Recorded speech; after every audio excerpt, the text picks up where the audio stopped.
Okay, so sometimes it's necessary to drill a hole through the hull, for this kind of stuff. But anyway, when you drill that hole, it's a good idea to fill it with caulking and put caulking all around the fitting. Make sure it's all watertight once it's all buttoned up together. That way, water does not get into the foam core. Other times, some people have decided not to use any caulking or anything really to protect the foam core from the elements, such in this case here. So there's like a line that goes across here to help people right the boat when it's capsized. I don't know, maybe it's easier to hold on to a rope here than it is onto this. Not sure. Anyway, but over time that rope slices through the fiberglass and the foam core, exposing more foam core, and not really a good idea. Okay, so on this one here, in this area, we had such a hole, but it was close to the buoyancy tank. Water got in there and separated the fiberglass from the foam core, and air would escape through this hole right there. We've since patched it over, so let's take a look what the proximity is. Here's our hole. There's the bow buoyancy tank, this area here. So it's separated enough that air can go from the buoyancy tank between the fiberglass and the foam core and out the hole. So that was the hole on the inside, and the hole on the outside is way bigger. So how do we do that? So to fix it, if this is the inside, it's the outside,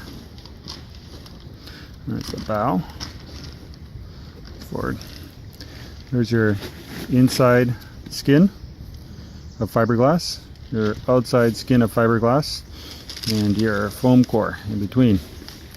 So when they drill the hole here like this, over time water collects in here and freezes, or degradation of some kind, and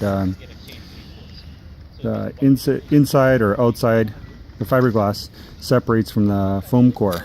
In this particular case, it connected to the bow buoyancy tank, and air escaped this way out.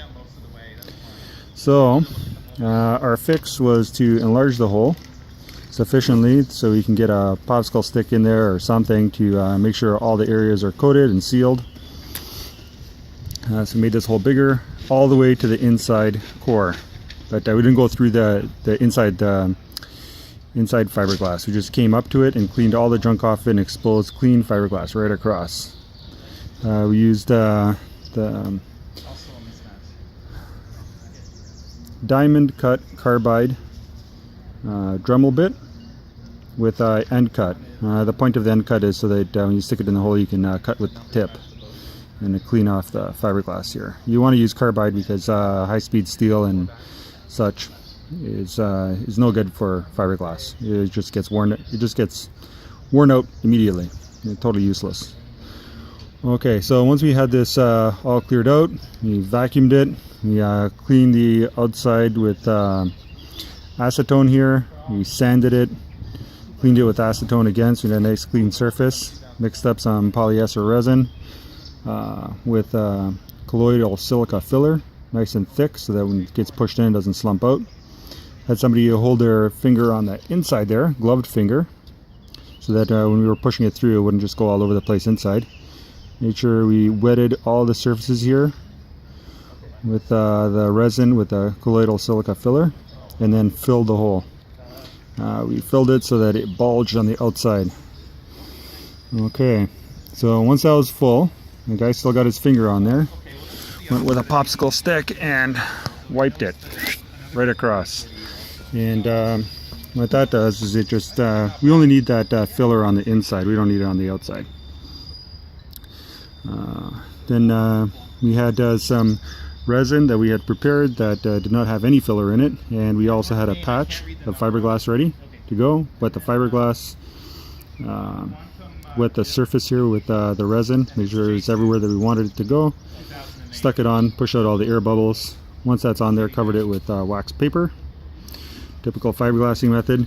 And when this guy has got his finger on here, when he wants to take it off, he just takes it off thusly. Could take some of this filler with him. That'd be a problem. So the solution was to wipe the finger off thusly, like that. Just wipe it off. That minimizes the chance of pulling some of that filler out. Okay, the best solution for this, really, if you want to put a line through the hull, would be to get some kind of metal through here, like that. Metal tube with flanges, and you resin it in. You know, after you drill the hole, put some resin in there and push your tube into the resin so that none of the core is exposed, and don't have to worry about this type of problem in the future. Okay, real pain in the neck to fix. Okay.